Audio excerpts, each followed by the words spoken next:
The storm rolled over the small lakeside town like a warning, dark clouds swallowing the morning sun as thunder cracked across the sky. Rowan Hale, a single dad who had learned to survive on instinct and grit, stood on his porch watching the wind whip the trees. His 10-year-old daughter Lyra tugged at his sleeve as the rain started to pour, but it wasn't the storm that made Rowan's chest tighten. It was the woman he saw stumbling up the empty road, drenched, shivering, and clearly lost. He didn't know her name, her story, or the truth that she carried with her a life so far from his own that it would one day collide with his in the most unexpected way. He only knew one thing: she needed help.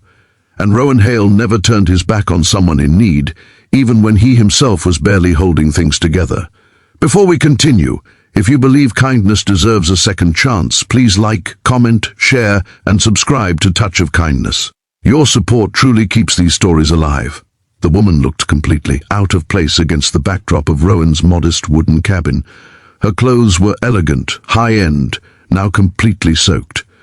Her shoes were expensive heels sinking in the mud. Rowan rushed forward with an umbrella that did little against the aggressive wind. She lifted her face as he reached her, and for a brief second, Rowan saw something tired behind her bright hazel eyes, something fragile. Without hesitation, he guided her inside, offering a towel and warmth, while Lyra watched with quiet curiosity from the living room sofa. Rowan had always taught Lyra to help people, even when life didn't help them back. The woman introduced herself as Adrielle Marston, but she didn't mention that she was the CEO of Marston Innovations, one of the fastest-growing tech companies in the country, nor did she say that she had walked out of a suffocating board meeting just hours before the storm hit, overwhelmed by responsibilities and loneliness she had hidden for years.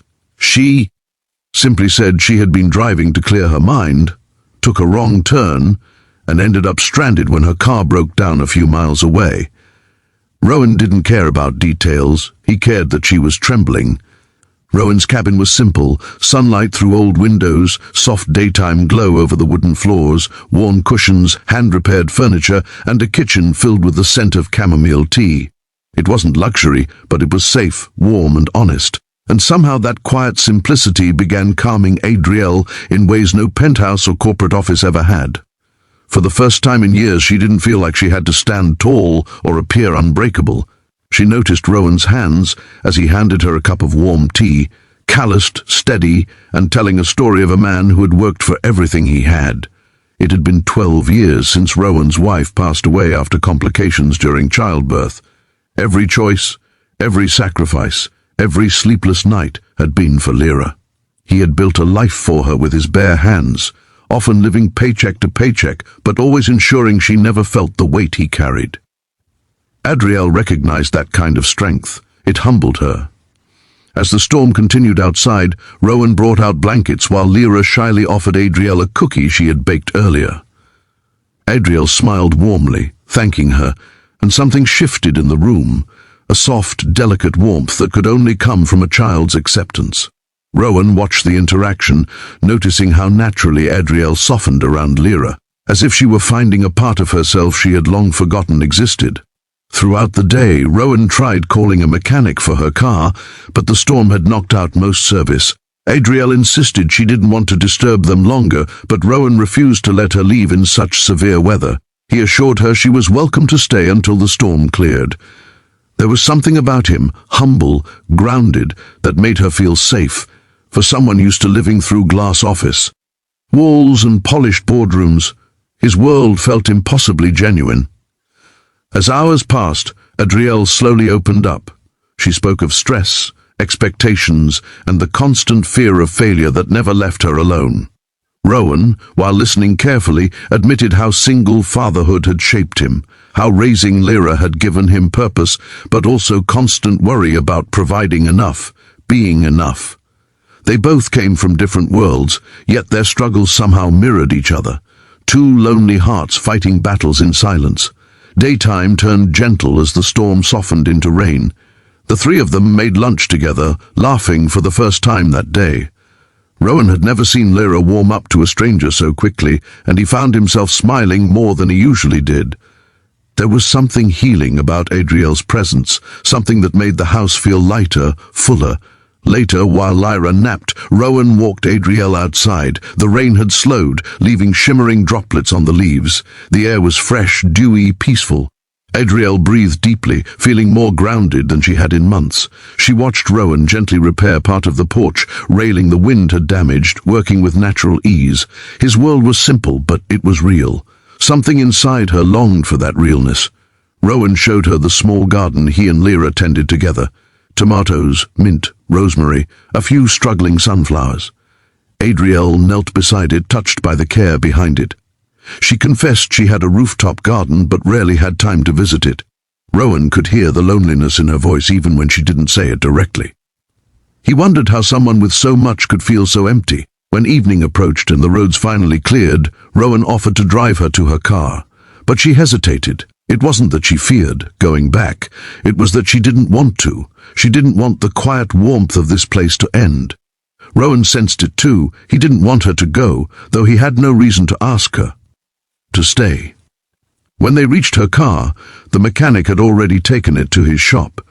Rowan offered to drop her at a motel since her phone wasn't working yet from the rain damage. Adriel surprised herself by asking if she could stay at his cabin one more night. Rowan blinked, shocked, but her expression was sincere, hopeful, almost vulnerable. He nodded slowly, and they returned together. Night brought stories, soft laughter, and comfortable silence.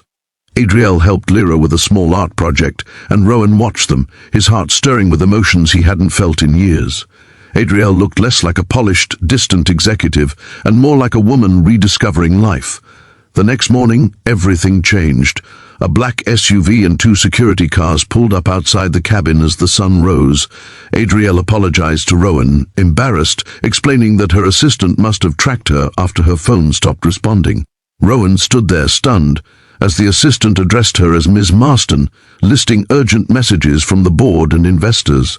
Lyra's eyes widened. Rowan froze. Adriel's heart dropped. The truth spilled into the daylight. She wasn't just a random traveler. She was a CEO, a powerful one, someone who lived in a world far from Rowan's simple reality. Rowan tried to hide the disappointment in his eyes, but Adriel saw it clearly. She quickly stepped toward him, assuring him the person she had been in his home, the person who laughed, cooked, gardened, and breathed freely, was the real Adriel, not the title, not the pressure. Rowan nodded politely, but inside he felt foolish for thinking someone like her could fit into his life, even for a moment. She left with her entourage, but not before promising Lyra she would visit again. She turned to Rowan one last time, eyes soft and full of something she didn't dare name yet. Rowan gave her a gentle smile, but once the cars disappeared, he felt the emptiness settle inside his chest. Days passed, then weeks. Rowan returned to his routines, but he felt her absence in the quiet moments, when the wind blew softly, when the rain tapped the windows, when Lyra asked if Adriel would come back. And then one morning, she did. A luxury car pulled into the driveway. Adriel stepped out, not in heels, not in designer clothes, but in jeans, a simple blouse, and a nervous smile. Rowan nearly dropped the firewood he was carrying. She told him she hadn't forgotten a single moment they shared, that for the first time in years, someone made her feel human again. She said she wasn't there as a CEO. She was there as a woman who had found something worth protecting, something warm, something real. Rowan didn't speak immediately. His heart was beating too fast. Adriel stepped closer, telling him she wanted to know him, help him, support him, and become part of the life that had given her peace. Rowan saw the sincerity in her eyes, the same vulnerability he saw in the storm. And for the first time in a long time, he allowed hope in.